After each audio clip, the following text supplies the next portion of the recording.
Magic Tea House, Book Number 51, A Merlin Mission, High Time for Heroes, by Mary Pope Osborne.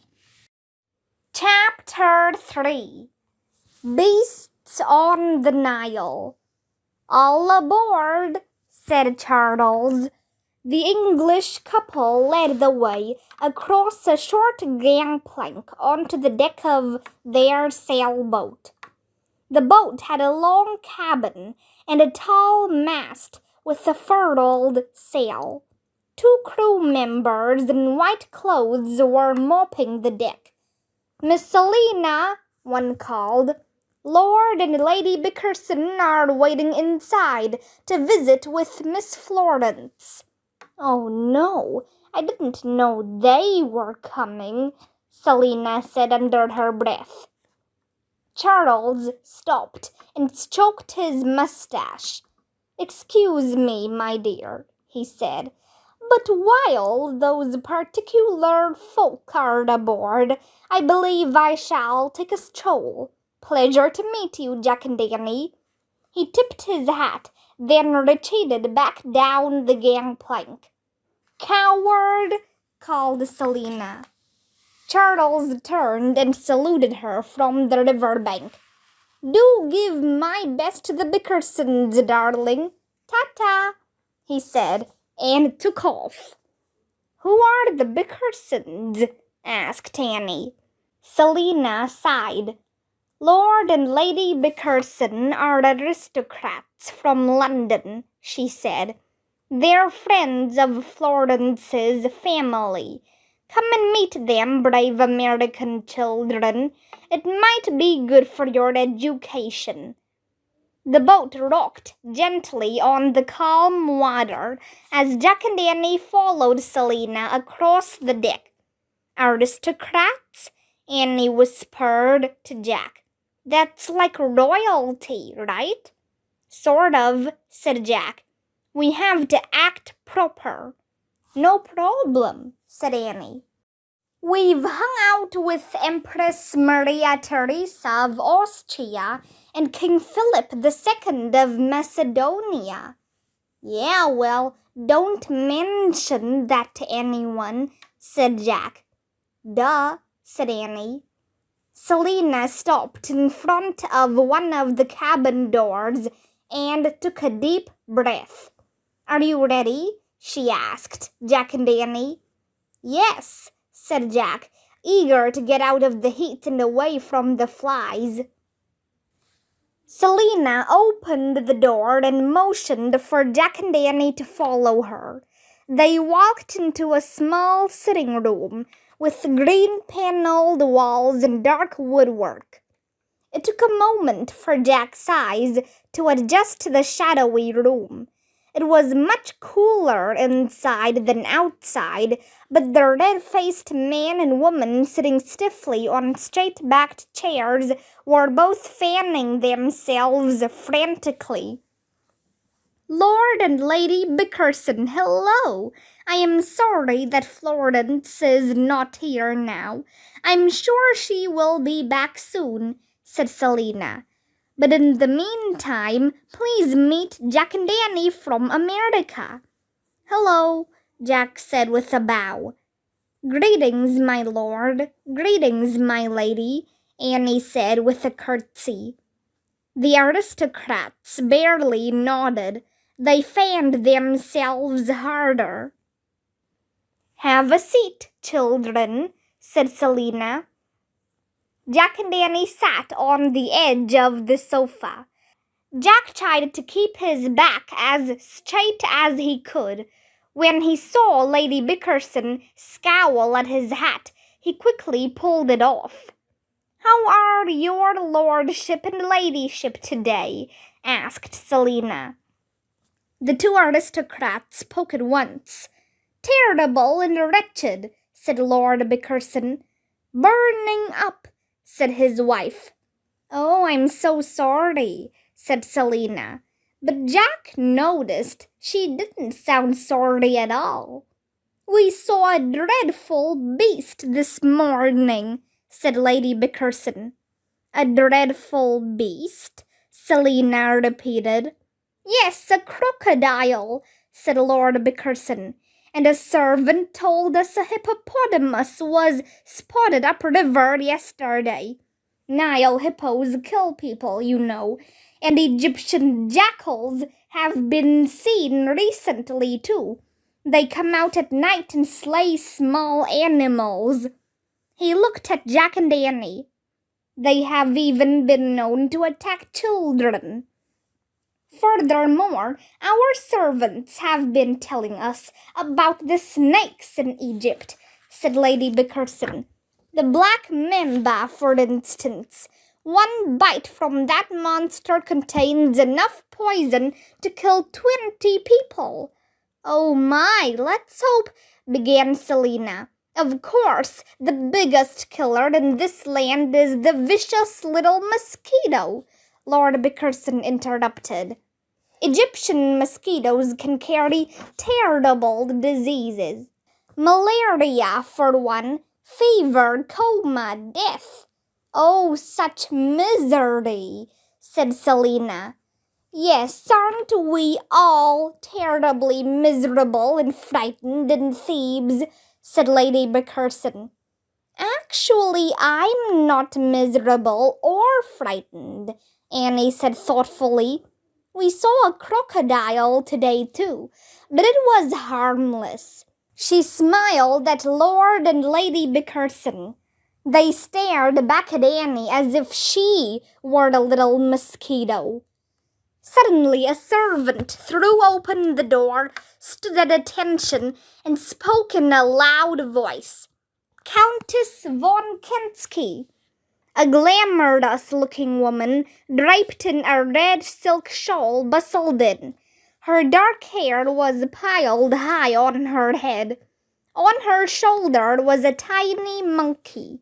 The monkey looked like a little elf, with a wrinkled face, big pointed ears, and bushy eyebrows.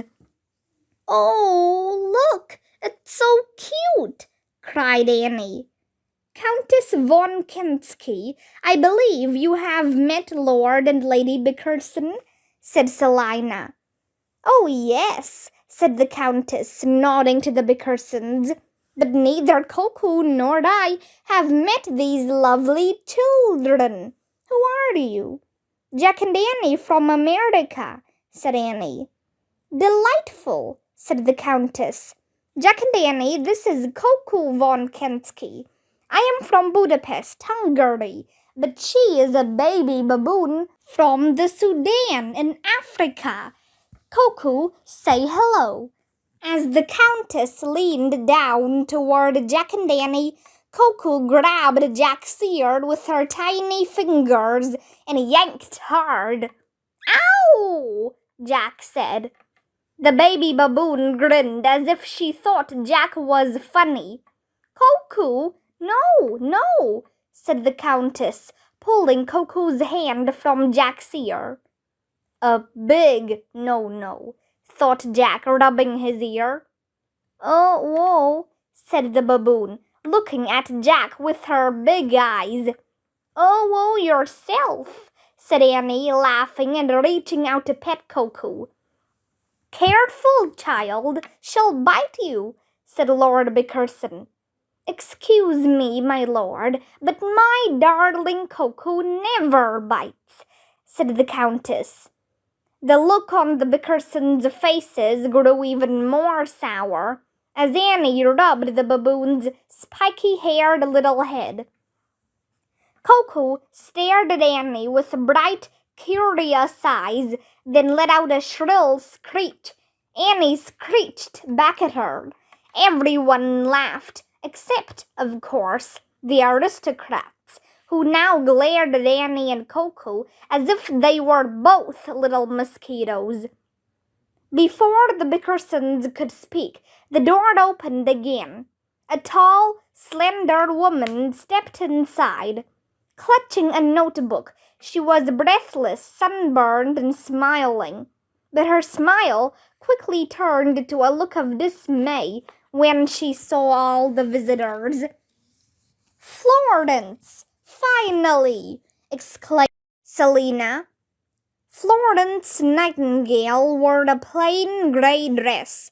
Her brown hair was parted in the middle. "Hello, Florence, my dear," Lord Bickerson said. "Please sit down." Florence took a seat, then smiled politely. "Greetings, my lord, my lady," she said. Her eyes softened as they rested on the countess and the baby baboon. "Hello, Countess. How is our little cuckoo today?" "Very happy," said the Countess. "She has just made 2 wonderful new friends from America." She nodded toward Jack and Annie. "Oh, hello," said Florence. "Hello," said Jack. Annie couldn't speak.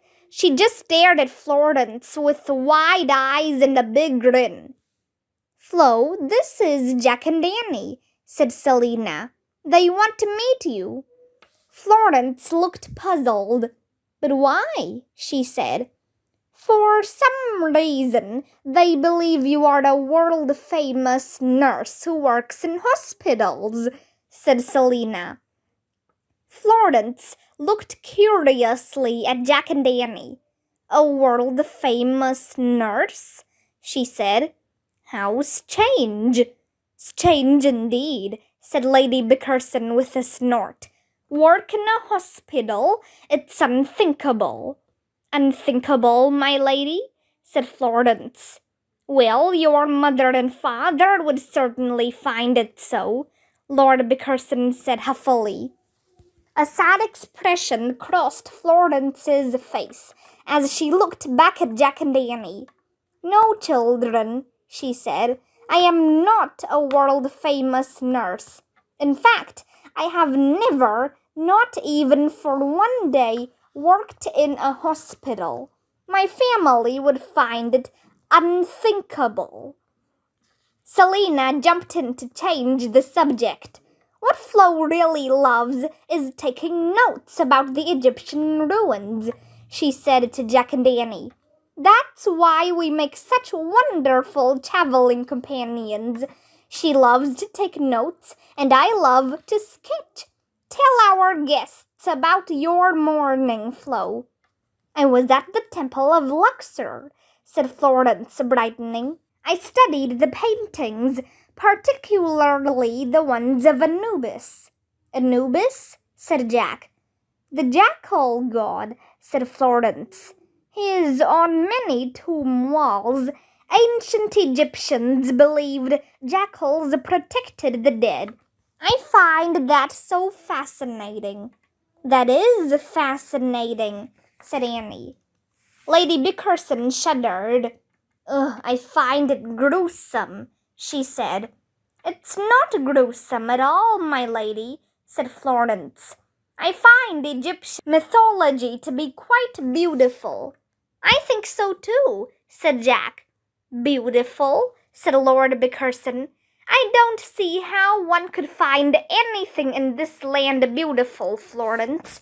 I cannot imagine why you would want to prowl among those ghastly ruins." "Nor I," said Lady Bickerson. "They all stink of rats and decay." "Oh, speaking of rats," said the Countess, "Coco and I saw one in our cabin last night. Neither of us could sleep a wink after that." "We never sleep," said Lady Bickerson. "Not with the rats and flies and fleas, and that dreadful singing from our crew hurts my ears." "I'm sorry you find everything so distasteful in this land, my lady," said Florence. "It makes me wonder why you and your lordship ever chose to travel to Egypt in the first place." "Why, these days it's considered quite fashionable to visit Egypt," said Lady Bickerson. "Though now Lord Bickerson and I can't possibly understand why." "I adore Egypt," Florence said, "and I feel I must defend her. Egypt and I quite agree with each other." "Indeed," said Lord Bickerson. "You adore Egypt. She agrees with you, and you feel you must defend her. You certainly seem to have an excellent opinion of yourself, Miss Nightingale." Florence took a deep breath. Then she said quietly, "No, in truth, I do not have an excellent opinion of myself, my lord."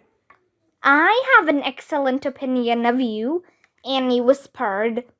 An awkward silence filled the room. "Forgive me," said Florence. "I am not feeling well. I must retire to my own cabin. I fear I must." And with that, Florence Nightingale rose from her chair and slipped soundlessly out of the room. Chapter 4. Baboon Babysitters. Everyone was silent for a moment after Florence left. The Bickersons were the first to speak. "Well," said Lady Bickerson. "How utterly rude," said Lord Bickerson. "Excuse me for a moment while I check on Flo," said Selina, worried look on her face. Perhaps the heat was too much for her today. And with that, Selina left the sitting room too. "Well," said Lady Bickerson again, "I hope I did not offend Miss Nightingale by complaining about the rat," said the countess. "I like her very much. Miss Nightingale, I mean, not the rat." "You do not know Florence as we do," said Lord Bickerson. "You have no idea of the trouble she has caused her family." "It's shocking," said Lady Bickerson. "She refuses to behave like a lady. She is full of her own thoughts and opinions. She tells her poor mother she has dreams to leave home so she can work." "What's wrong with that?" asked Annie. "Uh-oh," thought Jack. Annie sounded angry. "No proper lady works out in the world," Lord Bickerson snapped. "Why not?" asked Annie. "I mean, if you wanted to follow your dreams and people wouldn't let you, wouldn't you feel bad too? And what's wrong with having thoughts and opinions? I have thoughts and opinions all the time." "What a rude child you are," said Lady Bickerson. "Is that how your parents taught you to speak to your superiors?" Jack was starting to get angry too. "We don't have superiors at home," he said. Lord Bickerson glared at Jack and Annie. "It is high time you children left this boat," he said. "Miss Nightingale does not even know who you are. None of us know who you are or who your parents are." "Excuse me, sir, but this is not your boat, is it?" Annie said. "I thought it belonged to Selina and Charles." "Ooh!" the aristocrats both gasped. Lord Bickerson strode to the door. "Be gone," he said. "You children are the very definition of the word impolite. Leave before I send for the local governor. He'd know what to do with you." "Seriously? What does that mean?" said Jack. "It means go," said Annie, "which I'm happy to do." "Me too," said Jack. Jack and Annie stood up. As they headed for the door, Annie looked back at the countess and her baby baboon. "Goodbye, Countess. Goodbye, Cuckoo. It was great meeting you." Jack nodded in agreement. "Must you leave?" said the countess. "I fear we must," said Annie, echoing Florence. She curtsied, and Jack bowed. Then they both headed out the door. Outside, the sun was brighter and hotter than ever. Flies buzzed everywhere. Jack put his hat back on. "Come on, let's get away from these beasts," he said. The flies or the aristocrats? Asked Annie. Both, said Jack. Jack and Annie headed over the gangplank to the river bank, then walked toward some shade trees at the edge of the Nile. Send for the local governor? Seriously? Said Jack. Their behavior was unthinkable, said Annie. The very definition of impolite. Jack laughed, but then he sighed. We blew it, he said. We got sidetracked. How can we complete our mission now? Don't worry, we'll wait for the Bickersons to leave, said Annie. Then we'll try to get back on board and visit with Florence. Okay, sounds like a plan. Sort of, said Jack. Come on, let's wait on that big rock under the trees, said Annie. Jack and Annie headed toward the shady rock. Not far away, Mustafa was sitting next to his rowboat, reading a book. The guide looked up, gave them a nod, then went back to his reading. Across the river, Ali was resting with his donkeys. Could you believe the way those two talked about Florence? Said Annie. She can't be a nurse. She can't work outside her house. She can't even have her own opinions. How do you become great if people make you feel so bad about yourself? And did you notice how they tried to make us afraid of everything? That was crazy. Yeah, crazy, said Jack. But the aristocrats' warnings had gotten to him. Now he was on alert for all the beasts of the Nile. What do black mambas look like? He wondered. Do jackals ever come out during the day? When he heard the whine of a mosquito, he shook his head as if his hair were on fire. What's wrong with you? Said Annie. Before Jack could answer, he heard a loud call. Wahoo! Jack and Annie jumped up and whirled around. Cuckoo! Cried Annie. The baby baboon was scrambling toward them on all fours. Countess von Kensky hurried after her. Cuckoo, wait, she called. Cuckoo leapt into Annie's arms. Well, hello, cried Annie, hugging the baby baboon. She wanted to find you, the Countess said, out of breath. After you left, she screeched at the Bickersons. She even shook her little fists. So they ordered her off the boat too. Now the poor couple is sitting there all alone. Oh, thank you, Cuckoo, for sticking up for us, said Annie. I can see you like Cuckoo and that she likes you, said the Countess. Therefore, I have a favor to ask you. Could you care for her this afternoon? I must take a ferry down river to see a sick friend, but I cannot take Cuckoo. My friend is afraid of creatures from the wild. Of course we'll take care of her, said Annie. Annie, you know we have a mission, right? Jack said under his breath. Their job was to find a secret of greatness, not to babysit a baboon. Don't worry, Cuckoo won't get in the way, Annie said to Jack. She looked at the Countess. We'd love to. Thank you very much. I trust you to be wonderful caretakers, said the Countess. She reached into her purse, brought out a chunk of brown bread, and gave it to Jack.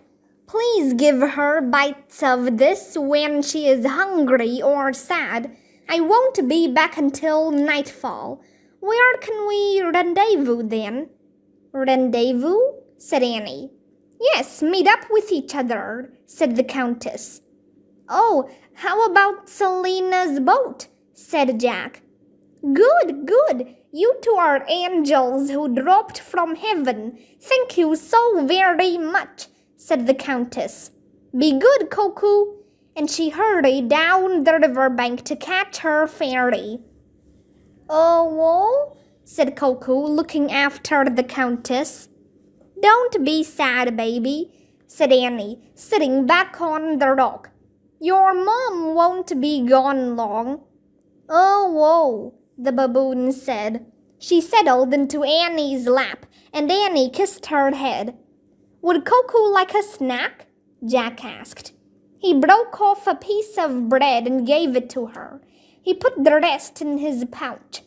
Coco held the bread with her two tiny hands.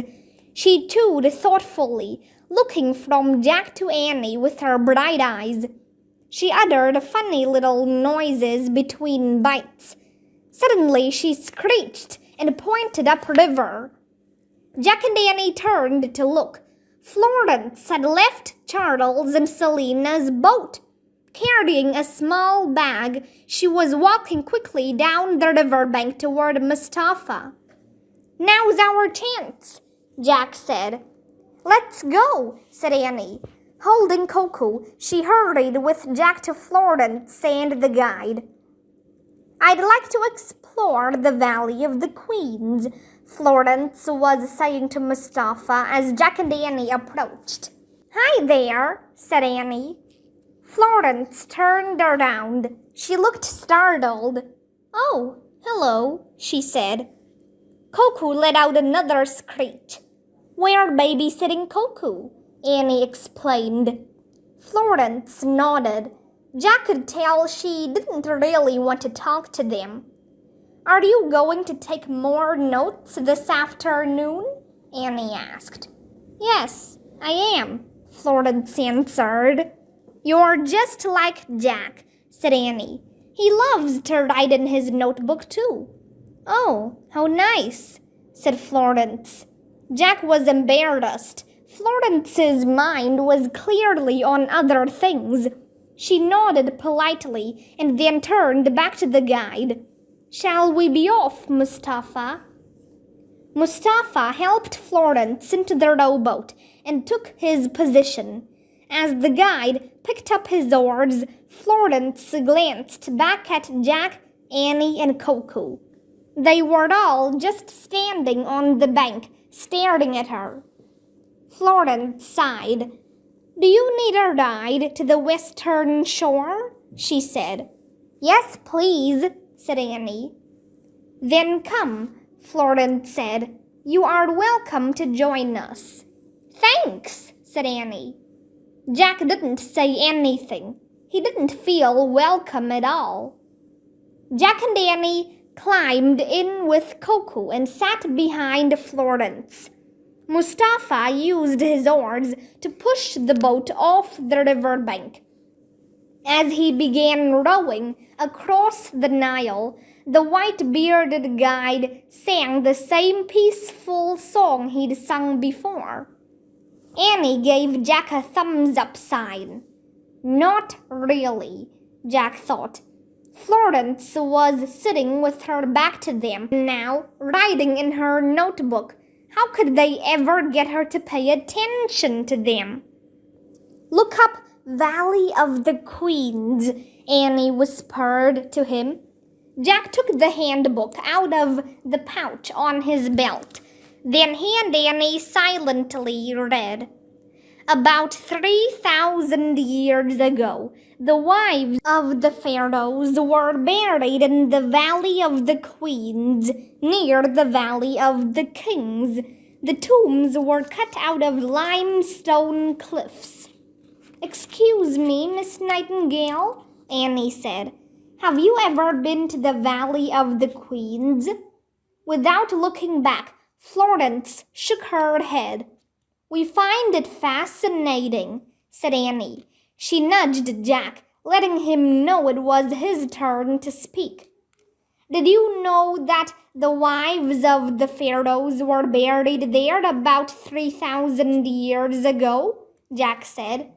I believe their tombs were cut out of the limestone cliffs. Florence barely nodded. She didn't say a word or look back at them. Before Jack or Annie could think of another way to get her attention, The rowboat arrived on the western shore.